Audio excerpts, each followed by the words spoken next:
absolutely wrong. Where are the men of God? Where are they? X, Y, and Z. No, the word says this.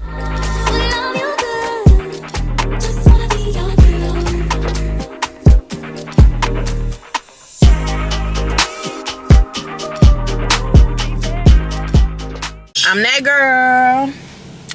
Been that girl. Still that girl. Will forever be that girl. Hello, my name is Shakiria Watson, and welcome back to the channel, y'all. So, as you read by the title, today will be more of a straight to the point video. I don't think I'm gonna really walk you guys through the day in the life again, but more so go into depth after all these calls are made, after all these people are set up, my visits are set up, what happens behind the doors. So if you're interested in finding out more, then just keep watching. It's 9:11 a.m. I am on my way to my first patient house. I'll make it there at 9:40 a.m. As I said before, I call all of my patients the night before and let them know the time frames of which I will be there. A question that comes up a lot that I realize that people kind of get a little twisted is the difference between like a private duty nurse and a home health care nurse. The main difference between the two is this.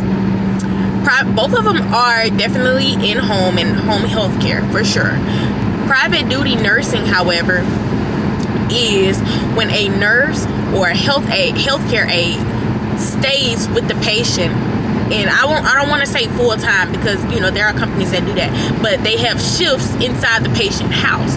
So they'll have like one particular patient that they stay with, Monday through Friday or however the schedule's set up. So with private duty nursing in home health care, you'll have a nurse who goes to the client's house, stays for 8 to 12 hour shifts, and basically does everything for them. They bathe them, they feed them, they take care of their G-tube, and whatever it is that the patient needs. Because most times, because basically the patient, at that point, the patient needs full care, needs someone with them 24/7. So that's what private duty nursing is for. Duties that a private duty nurse may do may be similar to what a home health care do, but they're just there a long time. So for an example, a private duty nurse may provide wound care. They may do the feed, like if they have a G-tube, they may do the G-tube and feed them through there, change bandages on the G-tube, provide some education as well to like the family. They may do those things. And when home health aides come, it's similar to that, but home health aides, of course, don't do more so of the skilled nursing that comes with that. So yeah, home health care on the other hand is more so visits to the patient house, but it's just for skilled nursing.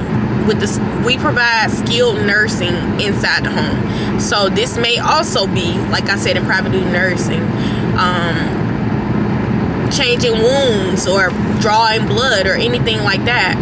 But the difference is we're only there for 30 minutes. But the difference is we're only there 30 minutes to an hour, and we primarily are there to teach the patient these things.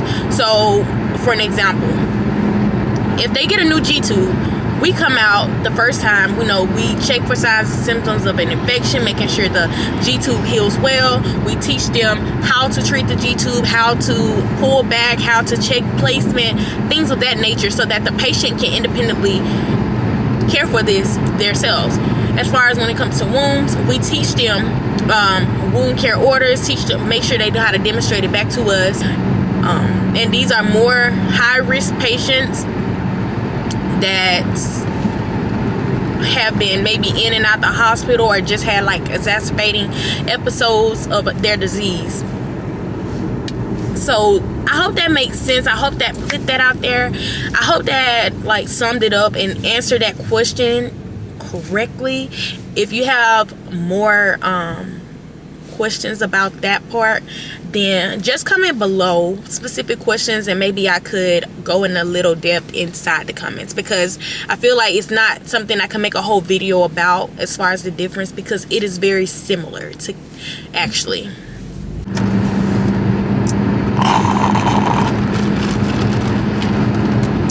I'm gonna tell y'all something. I get it, it's 26 degrees outside, but this iced coffee, vanilla, frosty cream brew, it's never doing me wrong. Like, it really wakes me up, and it's really, really good. I'm logging into my point click care. I'm sorry, not point click care, point of care. So far today, I have about 6 or 7 people on my schedule. And yeah, I just made it to my first patient house. It's 9:40 a.m. Like I said, I don't really like to be here this late, but this morning I could not get up. Well, I did get up by the grace of God, but it was super hard. And I'm trying to figure out how to manage that. And I know mostly it's got something to do with my diet. Like, the food that I'm eating is very much weighing me down, but it's also hard being that I travel for work. So yeah, it's hard. I'll get more into that maybe in another video on what you're risking as far as when you're traveling, the pros and cons of travel nursing basically. But that's actually a really good video idea. It really doesn't even matter. He was a freaking tuck. Freaking call.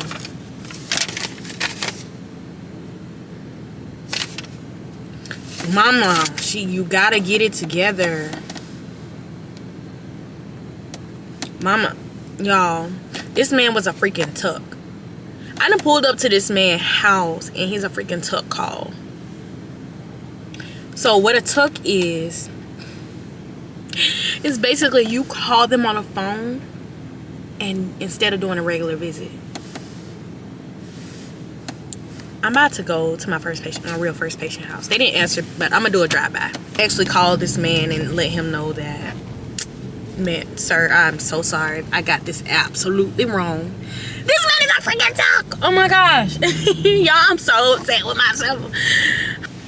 So like I said, with home health, you have different types of buddy codes. So when you're going to the patient house, you can have a SN93, SN wound care, SN92, which all have something to do with wounds. You can have a SN90, which could be a lab or any kind of procedure that you'll have to do. You can also have a SN telehealth, which is a phone visit that you have to do with the patient. And at this very moment, I have a SN tuck. A tuck is a tuck-in call, so I call the patient. Head northeast, then turn left. So basically, I'm about to call the patient and ask him just a few questions. So as I told y'all about how point of care work, there are different, when you have these buddy codes, there are different things. So it's like a click-off system. So when you have a SN tuck, you have specific questions that you have to ask this patient, and it could take 5 to 10 minutes. And same with a telehealth visit. I'm going to pull up the notes, and we're going to just do a home health. It's called home health tuck-in call or something like that. Yeah, home health tuck-in call. So the first question is call date. So today is January 7, 2025. Thank you, Jesus. I spoke with, and I think he's able to speak for himself and fill this out. Relationship, himself, primary diagnosis or care. So right now, I will go into his chart and look up his diagnosis. This is my first time meeting or talking to this patient, so I have not dealt with him before. So I just finished my tuck call. That didn't take nothing but like 7 minutes. Literally, when I signed out, it was 7 minutes. So I just drove 40 minutes to do a 7-minute call. I am over it. Time wasted, basically. Not really time wasted, because I have to be in this area anyway. I think I have like one more patient, but they didn't answer. I'm gonna just pull up on them. I do something called drive-bys if a person does not answer. And yeah, I just do that to make sure that they are safe and they're okay. Head southwest, then turn Only patient in this area, so I'm hoping that he's at home, because continue on Mineral Springs Road for 3/4 of a mile. Because if he's not at home, then definitely this would be a wasted 45 minutes. I could have been back on my side of town being productive, basically. So the tuck, I kind of asked, make sure that they and it gives me a visual. This is when I hear about a tuck, I think about a baby, like, or a child getting tucked into their bed at night. And I feel like that's kind of what we do, is we kind of call them to make sure that they are good, like hey, do you have all the medications that you need? Do you need any refills? Do you know how to get your refills? Do you have any upcoming appointments? Did you go to the ER this week? The number one thing when you're doing home health and we're going into these visits and going into other people's home is, number one, be kind, and number two, be yourself and be respectful. You don't have to go into their house being super, this is just like the forefront. I'm gonna go into other stuff, but number one, just go in like, hey, how are you doing today? And then like introduce yourself. Hey, I'm such and such, and I'm with this company, and we'll be doing X, Y, and Z today. Like, just be yourself. You don't have to, put on this. If you have a good sense of humor, then show that sense of humor. Make them feel comfortable while you're in their home.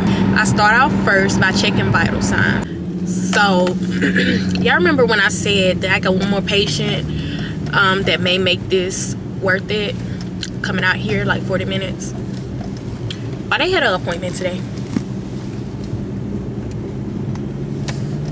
Rethinking my life right now, because it is 10:19 and I have not seen one person. I made my took call, but my next patient isn't until 30 minutes. I have to go right back on the side of town where I am staying, and that's another 30 minutes. It's about as real as it gets. So battery died, cool beans. I'm like, okay, at this point I have to rework my entire schedule that I created last night and tell people that's 30 minutes that I was supposed to see at 1 p.m. that I'm gonna come in and see them at 11 o'clock. But I was like, okay, let me think. What I did was I instead started to pull people from like tomorrow, because I'm having to move these, like those 2 people that I didn't see today. I'm having to move them back to later on in the week is what I'm essentially having to do. So what I decided to do is move some people up so that it can balance out. So I moved somebody that I was supposed to see tomorrow from this area to today. And whoever I didn't see today, I'm gonna move them back to tomorrow. And we're gonna just work it out like that.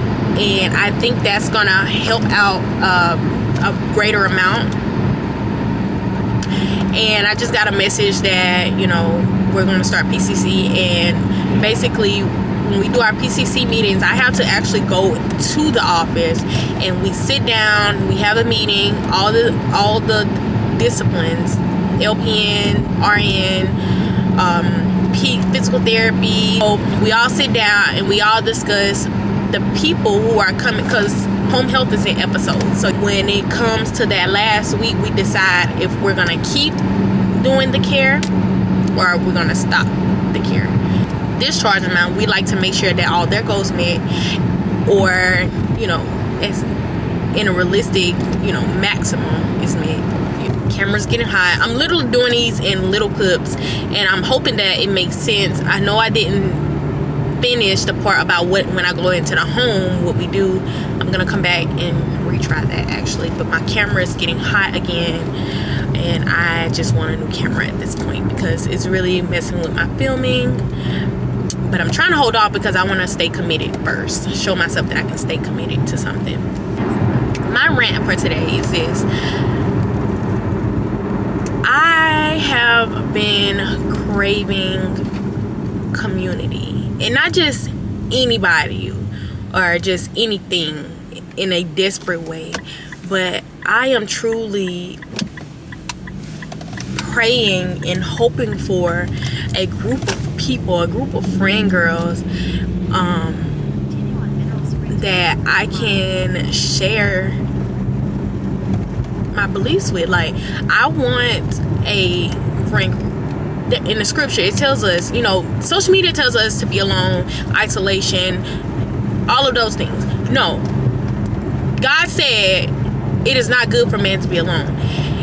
I want a friend group that believes in Jesus, that knows Jesus' word, not just say, not by mouth, but I'm talking about actions. I want someone who can hold me accountable and pick off these little things that I have on myself and just be like, no sis, that's not right, that's not what Jesus says, and hold me accountable to things, hold me accountable to the word of God, because they know it just as well. I pray for those kind of people in my life, not just friends, a man too. I'm sorry, but where are the men of God? Where are they? I'm sorry, like, and I know they're out there. I see them on social media, but if I'm gonna be honest, the girls run to them. But I see them on social media a lot, but I don't like, as far as everyday life goes, I have not run into one.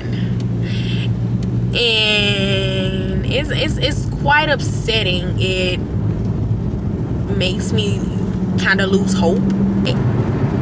And as far as the friendships goes, like, I want friends where we're doing home welcoming and Taco Tuesdays and just girls' night, Bible study, things of that nature. I want a community, like, so bad. I feel like there are certain things that I won't be able to touch unless I get that community. And I'm just being quite honest. Like I said, there's levels to it, and that's a part of the level. Not isolation. Isolation is not. It's not for me. That, you know, other people crave it, but not for me. You know, and I don't understand why people say being alone is what's best. I feel like if you don't have no one in your life that's able to tell you right from wrong, or able to tell you, you know, just lean on, be a friend, I feel like that is a way for destruction. I feel like that is a way for a gateway for the enemy to get to you so much easier. It's like, I look at it as this. If I had this, I look at it like this. I had this bad relationship, and he pretended to be a man of God. It's actually quite very scary. But I feel like if I had that friend, if I had that woman of God in my life, I feel like that could have very much been avoided. I feel like because she knew the word of God, she would have been like, no sis, he did X, Y, and Z. No, the word says this. I was saying about home health, when you're going in, you have to be a people person, and you really, these are just kind of practical things that I do whenever I'm going into a patient's house. I introduce myself, ask them how they're doing, how they're feeling. So if I have my bag on my shoulder and it's a good enough environment to sit my bag down, instead of me just going in and sitting my bag down, I ask, hey, is it okay if I sit my bag here? Is it okay if I do this? Is it okay if I check your blood pressure or your vital signs? And of course, usually they say yes, no biggie. So after I get my vital signs, because in the back of my head, I know that what their diagnosis is. I get their vital signs, I check their lungs, listen to their lungs, I listen to their bowel sounds, and I ask them if they're in any pain. After all that, I pick up my tablet. This is just me just actually walking out a visit, like a straightforward visit. I pick up my tablet. We use home care, home base, point of care, and it's actually what it is. It's point of care. Like you're you're doing documentation as you give the care. Home care, home base has this like click system. Like you just kind of click through it, and it's very, very easy actually. It's very simple to use. I ask all of those questions, and then I go to what we checked in the car, the diagnosis. Next, I'll kind of go through their diagnosis and provide education and say they have AFib. I would, like, for an example, tell them, like, okay, this is how you check your pulse. You do this, and these are the parameters for your pulse, and then this is how you check the rhythm. This is how it's supposed to be. What is AFib and what does it do to the heart and things of like that. Basically, after all of the skill is done, I've educated them, I performed the wound care, and we're good to go. The last thing I ask is click sign out, and basically I get their signature and the visit is done. Like I said, at this home health agency, we have to stay at a minimum of 30 minutes. I think at the previous home health agency that I worked, that one was 45 minutes. So it really depends on the agency that you use. But I know for most of them is a minimum of 30 minutes, because for a full head to toe assessment, you know, it takes, you know, and when I say full, I mean thorough head to toe assessment, it takes a minimum of 30 minutes. That's checking the documentation, checking their note, all of those things. That's a minimum of 30 minutes. So yeah, I hope that was not as confusing. I did not want to give up this video because why not? I really enjoy making videos for you guys, and I just wanted to say, first of all, I thank you guys so much for the support that you guys have been giving me. I'm really wanting to take YouTube to another level, because I've been doing this YouTube for like 6 years on and off, and I'm just ready to stop playing with myself. People are really making money off these things, and that's not necessarily the reason I do it, because I truly enjoy doing YouTube videos. But if we're gonna get paid, let's be honest, please sign me up. So one of my goals for doing YouTube is I don't want to do YouTube full-time. That's not like something, you know, I want to do. I enjoy being a nurse. I truly enjoy being a nurse. However, I would love number one, an additional income stream, and number two, that freedom to maybe do nursing part-time and YouTube part-time. I don't really like the fact that I am required to work. This is just me. I guess I'm venting this episode, I guess. I don't know. Y'all, excuse me. Yeah, I don't like the fact that I'm just required to work to make money. I want some passive income, and I want other streams of income. I don't want to quit my job. I don't want to stop being a nurse, but I do want to add some money for some freedom, because I have a 2-year-old who's growing every day, but she's in daycare 5 days a week. And not only that, but I work 5 days a week, Monday through Friday, 8 to 5, like, and she's at daycare 8 to 5. Like, I literally, when I get home, it's like I have no time. So I want that freedom for myself, for my own mental health, for days where I can just have off and be okay, and not be, you know, having to work so hard for a paycheck or to make, you know, ends meet.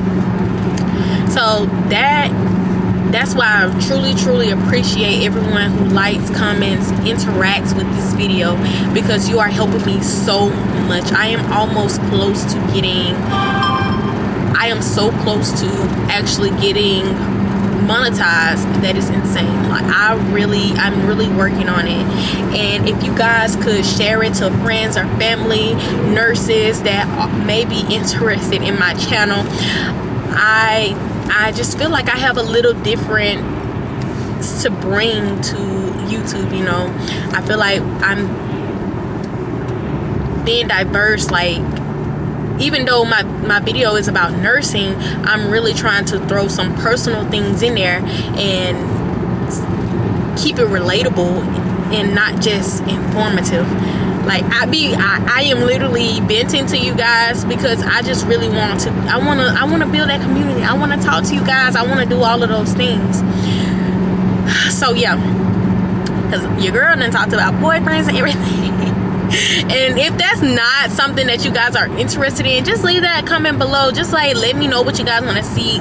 And yeah, I just really want to take you guys through my life with me, because I feel like God gave me this mouth for a reason, and I'm gonna use it.